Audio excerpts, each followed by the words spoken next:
Welcome to the deep dive. Okay, so today we're looking at this stack of source material, and it paints just a really paradoxical picture of the Kansas City Chiefs right now, midseason 2025. Yeah. It's like you've got this team, they're led by a quarterback playing at an MVP level. Seriously, Well, one of the most efficient offenses in the entire league. Absolutely. Top tier stuff. But they're still, genuinely fighting for their lives just within their own division. It's wild. It really is. It's fascinating because you've got these competing narratives, right? The sources show, on one hand, the expectation is just continued dominance, business as usual for the dynasty. Right, the march continues. Exactly. But then the reality, these sources detail, it's this chaotic kind of up and down season, and there's this external force, the division itself, that's pushed them almost to the brink. So yeah, they're great, they're still dangerous, but they find themselves, like the sources say, on the outside looking in when you look at the top spot in the AFC West right now. And that's really our mission for you today.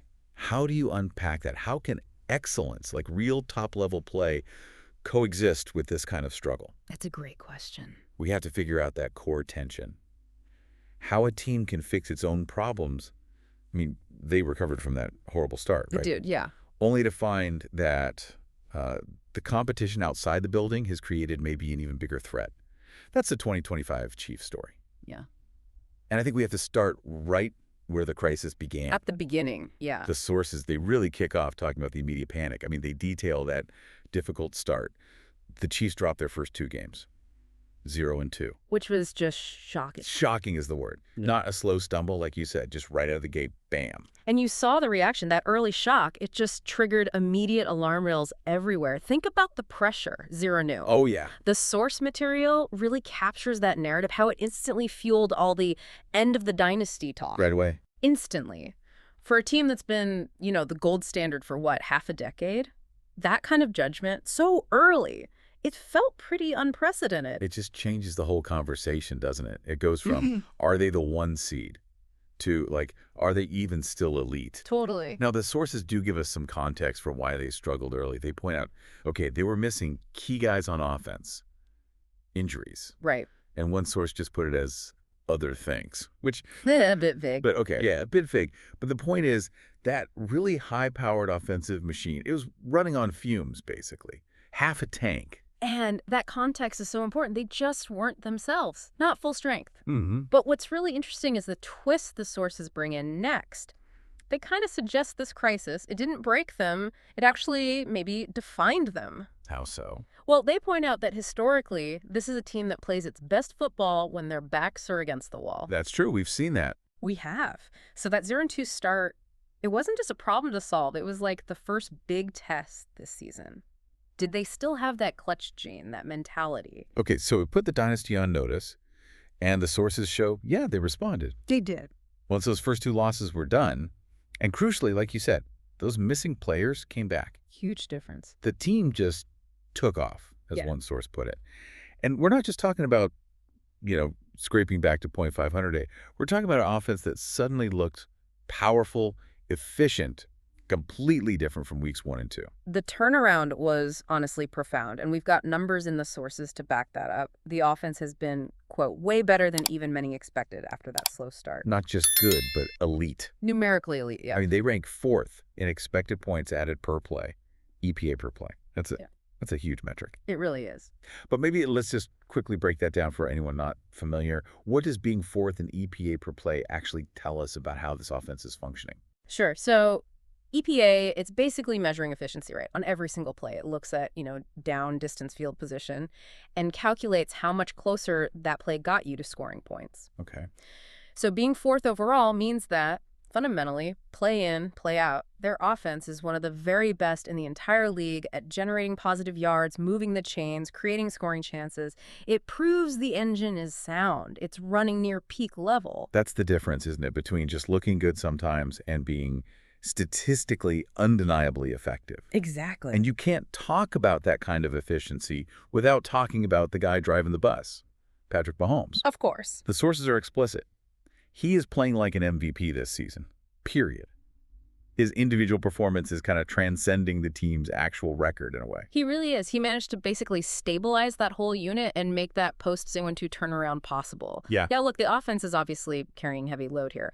But the sources are fair. They also give credit to the defense. Wow. They note the defense has done its part, kept them afloat, kept games close, gave the offense chances to get back on the field and score. So internally, the ship seems righted. They've built back that safety net. Okay, all right. So comeback complete, more or less. Engines humming, quarterback's elite. Defense is solid enough. Sounds good. It sounds good. So why on earth are they sweating a division title race? This is where the story takes that sharp turn. This is the twist. Despite all that internal strength, fixing their own house, they're facing this massive, unexpected challenge from the outside. Yeah, this is the critical piece that just changes the entire calculation. The sources are really clear. The AFC West this year, it's been one of the best divisions in the NFL, period. Wow. And that was definitely not the expectation coming into the season. Okay, walk us through that. Why is that divisional strength so surprising? Because usually, when we think Chiefs era, we think AFC West is kind of their playground, right? They walk away with it. What's different? Well, I think the preseason thinking, based on what the sources suggest, was that the other teams would be, well, maybe a little weaker. Right. You expected maybe the Chargers to stumble or the Raiders still rebuilding? Exactly. Those were kind of the assumptions. That maybe one or two rivals wouldn't pose a serious sustained threat instead. Yeah. What we've actually seen, and the sources point this out, is two teams ahead of the Chiefs playing, quote, lights out football. Lights out. Okay. Just consistently high-level performance from their rivals, and that has completely flipped the power dynamic in the division. So the result is, even when the Chiefs are playing really well, like that EPA number shows, right, they look up, and there are currently two teams ahead of them in the standings. Yep. That unexpected strength from everyone else, that's the main reason they're on the outside looking in right now. It absolutely is. And this just elevates the stakes, to a historic level. So the sources emphasize this.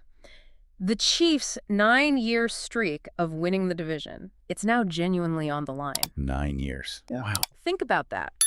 For an organization, a team that has really measured its modern success, its dynasty, by that consistent benchmark, having to fight tooth and nail for their own divisional crown halfway through the season, that's immense pressure. Psychologically, logistically. Yeah. They're not just fighting for playoff seeding anymore. They're fighting to keep this incredible streak alive. Okay, so you combine that bumpy start, even though they recovered, with this just relentless pressure from inside the division. Mm-hmm. And it forces you to kind of reassess the whole picture. And that unevenness, that whole situation, is captured perfectly by this midseason grade we saw cited from Michael Middlehurst Schwartz at USA Today. Right. He gave the Chiefs a grade, and he specifically noted, this is a grade he has not seen in the Patrick Mahomes era. Which tell you something right there. The grade. Yeah. A B minus. B minus. Wow. For the Chiefs. Think about that. A team that's basically been maybe an A+ operation for 5-6 years. A B minus. It's not failing, obviously, but it's like a stark warning sign, isn't it? And the commentary that came with that grade, it really gets to the heart of this conflict we're talking about for their 2025 season. Exactly. So the report, it lays out the negative first. Yeah. They've already doubled their loss total from last season. Doubled it. And we're just past the halfway mark. That's cited as immediate cause for, quote, consternation. And fair enough. That's just the hard math, the reality of their record compared to where they usually are. But like you said, the grade can't be all bad because of that offensive turnaround. Right. Can't ignore the EPA. Can't ignore Mahomes. Exactly. So the positive counterpoint in the report is, hey, the Chiefs are still immensely dangerous. They can beat anybody on any given Sunday. And they showed that, right? They had that 3-game win streak just before the recent setback at Buffalo on November 2nd. Right. So they flashed the brilliance. They flash it. They're a great team. But they've shown this inconsistency that they just cannot afford anymore. Not this year. And that leads right to, I think, the most critical conclusion in that report. It says, look, the offense won't run out of gas anytime soon. Which we believe based on the numbers. Right. The EPA confirms that strength. Yeah. But the key takeaway, operationally, is that the margin for error might have thinned considerably. That's the line. That's the line. They can't rely on other teams in the division just folding anymore. They can't count on just riding momentum. They have to basically earn every single win from here on out. It's like that historical safety net they've had. It's just gone. Yeah. The Chiefs are now forced, really, to operate under immediate, high-stakes, high-pressure conditions for the rest of the season, just to stay in the hunt in the AFC West. So let's just try and synthesize this for you because it is a striking reality. You've got the Kansas City Chiefs.